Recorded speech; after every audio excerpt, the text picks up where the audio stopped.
আমি নবী থাকবো না, সাহাবায়ে কেরামও থাকবে না, তবে তাবিন থাকবে না, আইম্মায়ে মুজতাহিদিনদেরকেও পাবে না। অবশেষে দুনিয়ার জমিনে বিদ্যমান থাকবে হলো উলামায়ে কেরাম। আর উলামায়ে কেরামকে যারা ভালোবাসবে তারা না যারা স্বয়ং আমি নবীকেই ভালোবাসলো। চিল্লায়ে বলেন আল্লাহু আকবার।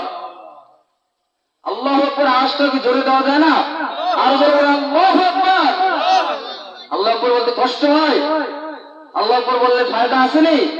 হাদিসের ভিতরে আসছে যদি কেউ একবার আল্লাহু আকবার বলে, সুবহানাল্লাহ বলে, আল্লাহ তাআলা জান্নাতের ভিতরে একটা ফল গাছ তৈরি করে দেয়।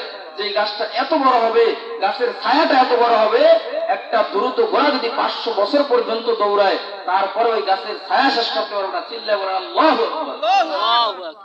যেন মুখে মুখে একটু আওয়াজ দিবেন, আল্লাহ খুশি হবে।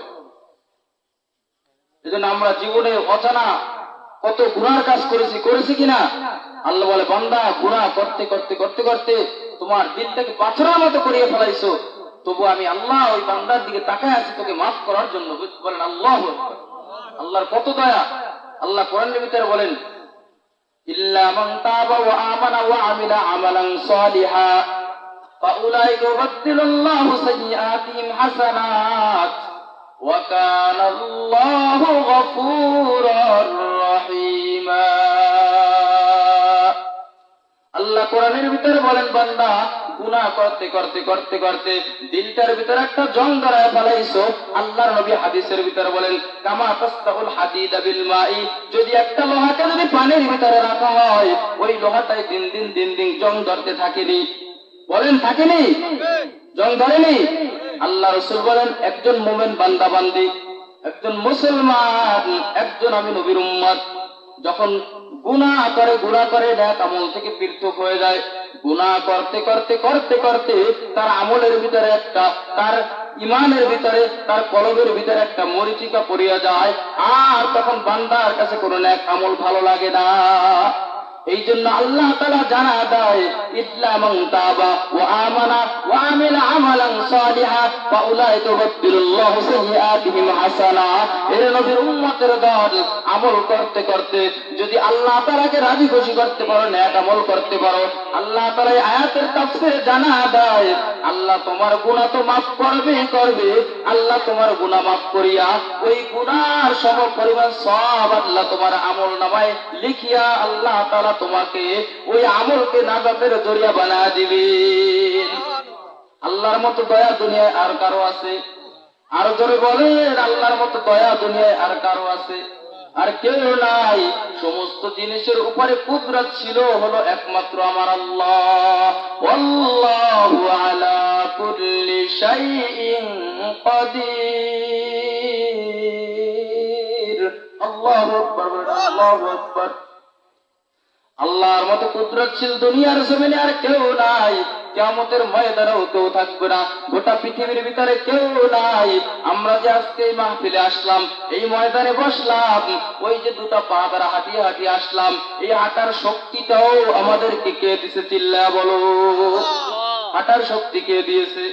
এই যে দুটো চক্ষু আল্লাহর নেয়ামত, এই চক্ষু দুটো দ্বারা দেখিয়ে আসছে, এই চক্ষু দুটো আল্লাহর নেয়ামত। এই চক্ষু দুটো কে দান করেছে? এই হাত দুটো কে দান করেছে? এই যে জবান দ্বারা আল্লাহ আল্লাহ নামগুলো উচ্চারণ করতেছি, এই জবানটাকে কে দান করেছে? সব কিছু যদি আল্লাহই দেয়, ও নবীর উম্মত বুঝে থাকলে জবাব দিবা, এই জমিনে সিজদা হবে কার? এই জমিনে আল্লাহর ছাড়া অন্য কারো সিজদা হবে? কোন মাজারে সিজদা হবে, কোন বাজারে সিজদা হবে, কোন গায়রুল্লাহর সিজদা হবে? কারো সিজদা হবে? সিজদা করব না গায়রুল্লাহ, মাজার বাজার গায়রুল্লাহ, সিজদা করব ইল্লাল্লাহ, বলো লা ইলাহা ইল্লাল্লাহ, বলো লা ইলাহা ইল্লাল্লাহ। পাহাড় পর্বত গায়রুল্লাহ, মাজার বাজার গায়রুল্লাহ, সিজদা করব ইল্লাল্লাহ, বলো লা ইলাহা ইল্লাল্লাহ, লা ইলাহা ইল্লাল্লাহ, লা ইলাহা ইল্লাল্লাহ, লা ইলাহা ইল্লাল্লাহ জিকে হক মত গজাই রূহরা মরহমা মত ইদলে মজরূহরা গর চুকালি याद हक से आए जवा खाना ए शहीता हया दिल बेगुमा জিকির করলে কলবটাকে নরম করিয়া দেয় কে? আর জোরে চিল্লা বলো কে? এই জন্য আল্লাহ বলেন আলা বিযিকরিল্লাহি তাতমাইন্নুল কুলুব, জিকির করো ইতমিনানের সাথে, কলবটাকে সান্ত্বনা দিয়ে জিকির করো। এই কলবের দাম আমার মালিক বাড়ায় দিবে। চিল্লা বলেন আল্লাহু আকবার। তাহলে এই জিকিরের দাম আসেনি, জিকির সদা সর্বদা করতে হবে নি। হাঁটতে চলতে যদি আমার মালিকের জিকির দ্বারা জিহ্বাটাকে বেজায় নেওয়া যায়, তাহলে এই জিহ্বাও আমাদের মৃত্যুর পরে এই জিহ্বা সুপারিশ করে আল্লাহর জান্নাতে দেওয়ার জন্য যথেষ্ট হয়ে যাবে। আল্লাহ রাসূল সাল্লাল্লাহু আলাইহি ওয়াসাল্লামের কাছে এক সাহাবী এসে জিজ্ঞাসা করলেন, ও পয়গম্বর, দুনিয়ার ভিতরে কোন ব্যক্তি আমল সবথেকে ভালো হবে? আল্লাহর নবী বলেন قال إن تفارقوا في الدنيا ولسانك رب من ذكر الله, যেই বান্দা সদা সর্বদা আল্লাহ তাআলার জিকির করবে আর জিকির দ্বারা তার জিহ্বাকে বিজয় রাখবে, এই বান্দার মতো সুন্দর আমলওয়ালা পৃথিবীতে আর কেউ হতে পারে না। এটা আল্লাহর নবী বলেছেন। এইজন্য জিকিরের দাম আসেনি।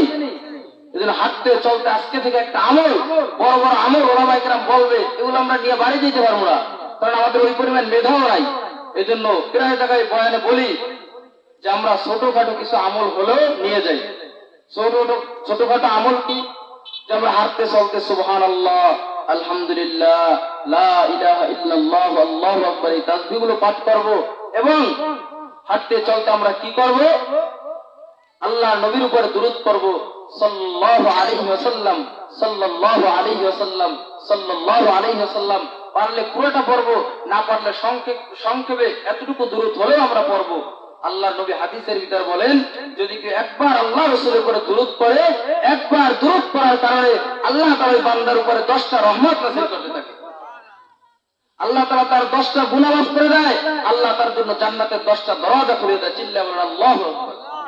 তাহলে জিকিরের দাম আছে না নাই? দুরূদের দাম আছে না নাই?